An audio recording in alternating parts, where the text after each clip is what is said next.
Hello friends, welcome back to லோமடிக்ஸ். இந்த வீடியோவில் நம்ம குளோமெருலர் சிண்ட்ரோம் அதை பற்றி தான் பார்க்க போகிறோம். இதில் 2 டைப் இருக்குது. ஒன்று நெஃப்ரோட்டிக் சிண்ட்ரோம், இன்னொன்று நெஃப்ரைட்டிக் சிண்ட்ரோம். இது இடத்துக்குள்ள டிஃப்ரென்ஸ் அண்ட் நெஃப்ரோட்டிக் சிண்ட்ரோம்னா என்னது, நெஃப்ரைட்டிக் சிண்ட்ரோம்னா என்னது அப்படின்றத பார்க்க போகிறோம். First nephrotic syndrome.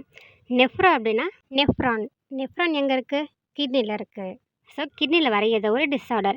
இப்போ ஹியூமன் பாடியில் இருந்து நிறைய அமௌண்ட் ஆஃப் ப்ரோட்டீன்ஸ் வந்து யூரினில் வந்து எக்ஸ்க்ரீட் ஆகும். அதை தான் வந்து நெஃப்ரோட்டிக் சிண்ட்ரோம் அப்படின்னு சொல்கிறோம். நிறைய சிம்டம்ஸ்லாம் சேர்ந்தது, அதாவது நிறைய கண்டிஷன்லாம் சேர்ந்தது தான் சிண்ட்ரோம். ஸோ இதில் வந்து குரூப் ஆஃப் சிம்டம்ஸ்லாம் இருக்கும்.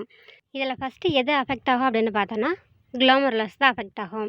குளோமெருலஸ்ன்றது நெஃப்ரானோட ஒரு பார்ட். நெஃப்ரான்லாம் எங்கே இருக்கும்? நம்மளோட கிட்னியில் இருக்கும். ஸோ இந்த குளோமெருலஸ்னால் என்னது அப்படின்னா சின்ன சின்ன பிளட் வெசல்லாம் சேர்ந்து நம்ம கிட்னியில் இருக்க நெஃப்ரானுடைய ஃபஸ்ட்டு பார்ட்டாக இருக்கிற நம்ம பவுமன்ஸ் கேப்சியூலுக்குள்ளே இருக்கும். இந்த பவுமன்ஸ் கேப்சியூலுக்குள்ளே இருக்க இந்த குளோமெருலஸ் வழியாக பிளட் எல்லாம் பாஸ் ஆகும். அப்படி பாஸ் ஆகும்போது அங்கேருந்து வேஸ்ட் ப்ராடக்ட்லாம் வந்து எக்ஸ்க்ரீட் ஆகும். அதுலேருந்து வாட்டர்லாம் எக்ஸ்க்ரீட் ஆகும்.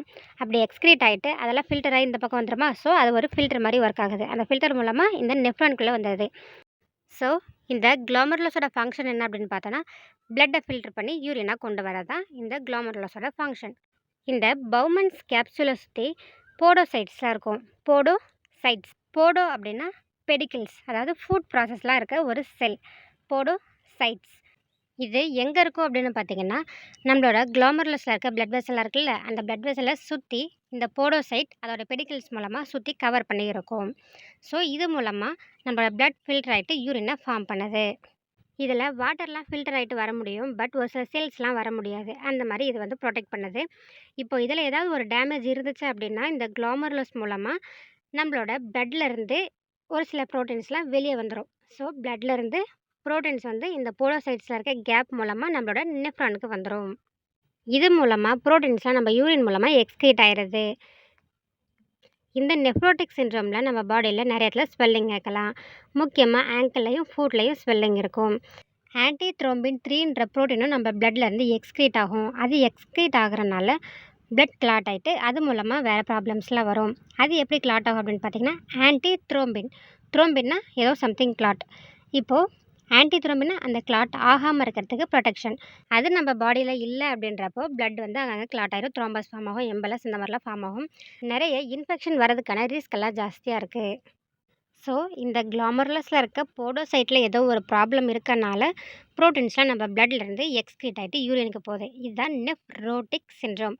நெஃப்ரோ ப்ரோ நெஃப்ரோட்டிக் ப்ரோட்டீன் அப்படின்னு ஞாபகம் வச்சுக்கோங்க. நெஃப்ரோட்டிக் சிண்ட்ரோமில் ப்ரோட்டீன் வந்து லீக் ஆகும். அதான் நெஃப்ரோட்டிக் சிண்ட்ரோம்.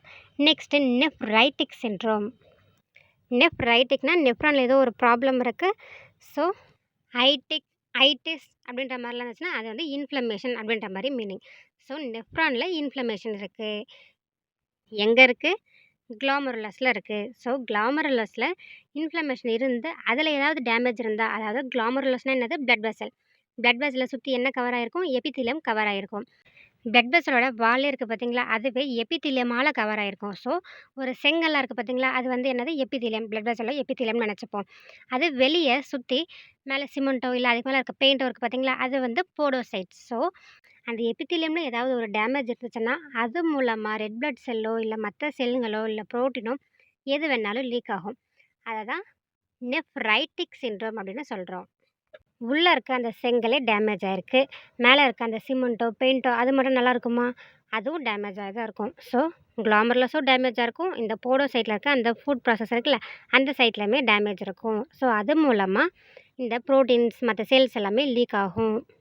இது நெஃப்ரைட்டிக் சிண்ட்ரோம். இப்போது இது ரெண்டுத்துக்கும் உள்ள டிஃப்ரென்ஸ் பார்ப்போம். குளோமெருலர் சிண்ட்ரோமில் என்னென்ன இருக்குது? Nephrotic syndrome and nephritic syndrome.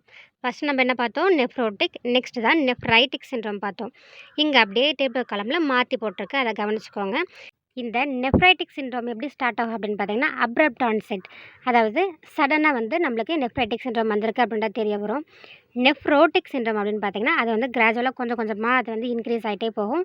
நம்மளுக்கு ஸ்டார்டிங்கில் தெரியாது, ஒரு கட்டத்தில் மேலே போக போக தான் அதோட சிம்டம்ஸ்லாம் தெரிய ஸ்டார்ட் ஆகும். பேத்தோஃபிசியாலஜி ஆல்ரெடி சொன்னதான். நெஃப்ரைட்டிக் சிண்ட்ரோமில் அந்த குளோமெருலஸில் இருக்க எபித்தீலியமில் டேமேஜ் இருக்கும். நெஃப்ரோட்டிக் சிண்ட்ரோமில் இந்த போடோசைட் ஃபுட் ப்ராசஸ்லாம் இருக்குல்ல, அதுலேயே டேமேஜ் இருக்கும். குளோமருலஸ் ஃபில்ட்ரேஷன் ரேட் பார்த்தீங்கன்னா நெஃப்ரைட்டிக் சிண்ட்ரோமில் கொஞ்சமாக இருக்கும். ஏன்னா எல்லாமே அதுக்குள்ளே வழியாக ஃபுல்லாக ஃபில்டர் ஆகிட்டு போயிடுது. ஸோ அதை ஃபில்டர் எப்படி பண்ணுறது, கொஞ்சமாக தான் மேலே ஃபில்டர் ஆகுது. கொஞ்சமாக ஃபில்டர் பண்ணிவிட்டு மீதி எல்லாமே அதை விட்டு வெளியே போயிடுது இல்லையா. So degrees glomerulus filtration rate. அதே மாதிரி நெஃப்ரோட்டிக் சிண்ட்ரோமில் பார்த்திங்கன்னா சம்டைம்ஸ் நார்மலாக இருக்கலாம், இல்லாட்டி டிக்ரீஸாகவும் இருக்கலாம்.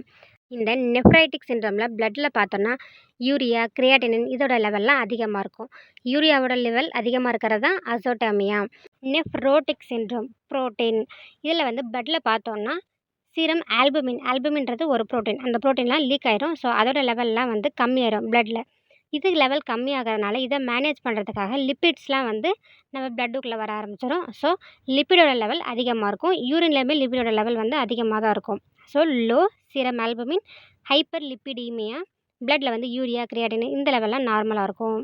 நெக்ஸ்ட்டு யூரினில் பார்த்தோம் அப்படின்னா நெஃப்ரைட்டிக் சிண்ட்ரோமில் யூரினில் ப்ரோட்டீன்ஸ்லாம் லீக் ஆக தான் செய்யும். ஏன்னா குளோமருலஸ்லேயே டேமேஜ் இருக்குது. So protein, blood, pus cells இந்த மாதிரி எல்லாமே பாஸ் ஆகும். ஸோ அதை தான் proteinuria, protein in urine, hematuria, blood in urine, pyuria, pus in urine இந்த மாதிரி இருக்கும். புரோட்டீன் யூரியா வந்து யூரினில் எவ்வளோ ப்ரோட்டீன் இருக்குன்னு பார்த்தீங்கன்னா லெஸ் தேன் 3.5 24 hours இருக்கும். நெஃப்ரோட்டிக் சிண்ட்ரோமில் யூரினில் ப்ரோட்டீன் வந்து மோர் தேன் 3.5 வந்து 24 hours இருக்கும். பிளட் எதுவும் இருக்காது. ஸோ ஆர்பிசி ஆசிட் எதுவும் இருக்காது, ஃபேட்டிக் ஆசிட் இருக்கும். ஏன்னா ஹைப்பர் லிப்பிடிமியா இருக்குல்ல, ஸோ அதனால் ஃபேட்டுமே வந்து எக்ஸ்கிரீட் ஆகும். Next clinical features. நெஃப்ரைட்டிக் சிண்ட்ரோமில் பார்த்தீங்கன்னா ஹைப்பர் டென்ஷன் இருக்கும், ஒலிக்யூரியா, எடிமாலாம் இருக்கும். ஒலிக்யூரியாலாம் ஏன் வரும் அப்படின்னு கேட்டிங்கன்னா நம்ம எல்லாமே வந்து எக்ஸ்கிரீட் ஆகிட்டு வெளியே வந்துடுது. ஸோ அது வந்து என்ன பண்ணும், நிறைய வந்து இருக்கிற வாட்டர் எல்லாமே வந்து திருப்பி ரிட்டர்ன் ஆயிடும் நம்ம பிளட்டுக்கு. அது ரிட்டர்ன் ஆகாதனால யூரின் லெவல் கம்மியாக இருக்கும். அதுதான் ஒலிக்யூரியா. நெஃப்ரோட்டிக் சிண்ட்ரோமில் பார்த்தோன்னா ஹைப்போ டென்ஷன் இருக்கும், எடிமா இருக்கும், ஹைப்பர் கொயகுலபிலிட்டி இருக்கும். அதாவது த்ரோம்பஸ் ஃபார்ம் ஆகிறதுக்கு சான்ஸ் அதிகமாக இருக்குது. த்ரோம்பஸ் எம்பலிசம்லாம் ஃபார்ம் ஆகலாம். அதே மாதிரி இன்ஃபெக்ஷன் நிறையா வரலாம். இந்த நெஃப்ரைட்டிக் சிண்ட்ரோம் எப்பப்பெல்லாம் வரும் அப்படின்னு பார்த்தோன்னா Alport syndrome, IGA nephropathy, rapidly progressive glomerulonephritis இந்த மாதிரி கண்டிஷன்லாம் நெஃப்ரைட்டிக் சிண்ட்ரோம் வரும். நெஃப்ரோட்டிக் சிண்ட்ரோம் எப்பப்பெல்லாம் வரும் அப்படின்னு பார்த்தீங்கன்னா மெம்ப்ரேனஸ் நெஃப்ரோபதி, அமைலாய்டோசிஸ், டயபெட்டிக் குளோமருலோநெஃப்ரோபதி இந்த மாதிரி கண்டிஷன்லலாம் நெஃப்ரோட்டிக் சிண்ட்ரோம் வரும். இது வரதுக்கு என்னென்ன ரீசன் அப்படின்னு பார்த்தோன்னா, அதாவது காசஸ் என்ன அப்படின்னு பார்த்தோன்னா நெஃப்ரைட்டிக் சிண்ட்ரோம் வரதுக்கு மோஸ்ட்டாக இன்ஃபெக்ஷன் ஏதாவது ஆச்சுன்னா இந்த நெஃப்ரைட்டிக் சிண்ட்ரோம் வரும். அதே மாதிரி இம்யூன் காம்ப்ளெக்ஸ் அப்படின்னா ஏதோ ஒரு ஆன்டிஜெனுக்கு அகேன்ஸ்டாக நம்ம பாடியில் அந்த ஆன்டிபாடி ப்ரொடியூஸ் ஆகிட்டு அது வந்து நம்ம குளோமருலஸில் டெபாசிட் ஆகிட்டு அது மூலமாக இந்த பெத்தாலஜிக்கல் சேஞ்சஸ்லாம் வரலாம். இந்த நெஃப்ரோட்டிக் சிண்ட்ரோமில் பார்த்தீங்கன்னா 90% என்ன காரணம்னே தெரியாது. அந்த மாதிரி வரதான் இந்த நெஃப்ரோட்டிக் சிண்ட்ரோம். இந்த 2 கண்டிஷனையும் பிளட் ப்ரெஷர் பார்த்தோம் அப்படின்னா நெஃப்ரைட்டிக் சிண்ட்ரோமில் பிளட் ப்ரெஷர் அதிகமாக இருக்கும், நெஃப்ரோட்டிக் சிண்ட்ரோமில் பிளட் ப்ரெஷர் நார்மலாக இருக்கும். ஜுகுலார் வீனஸ் ப்ரெஷர் பார்த்தோன்னா நெஃப்ரைட்டிக் சிண்ட்ரோமில் அதிகமாக இருக்கும், நெஃப்ரோட்டிக் சிண்ட்ரோமில் நார்மலாகவோ இல்லை கம்மியாகவோ இருக்க சான்ஸ் இருக்குது. இதுதான் இந்த நெஃப்ரோட்டிக் சிண்ட்ரோம் அண்ட் நெஃப்ரைட்டிக் சிண்ட்ரோம்குள்ள டிஃப்ரென்ஸ். எனக்கு தெரிஞ்ச வரைக்கும் நெஃப்ரோட்டிக் சிண்ட்ரோம்னா என்ன, நெஃப்ரைட்டிக் சிண்ட்ரோம்னா என்ன, இது ரெண்டுத்துக்குள்ள டிஃப்ரென்ஸ் எல்லாம் சொல்லியிருக்கேன். உங்களுக்கு ஏதாவது இன்ஃபர்மேஷன் தெரிஞ்சதுன்னா கமெண்ட் பண்ணுங்கள். அப்படி ஏதாவது டவுட் இருந்துச்சாலும் கமெண்ட் பண்ணுங்கள். இந்த வீடியோ ஃபுல்லாக பார்த்ததுக்காக தேங்க்ஸ் ஃபார் வாட்சிங்.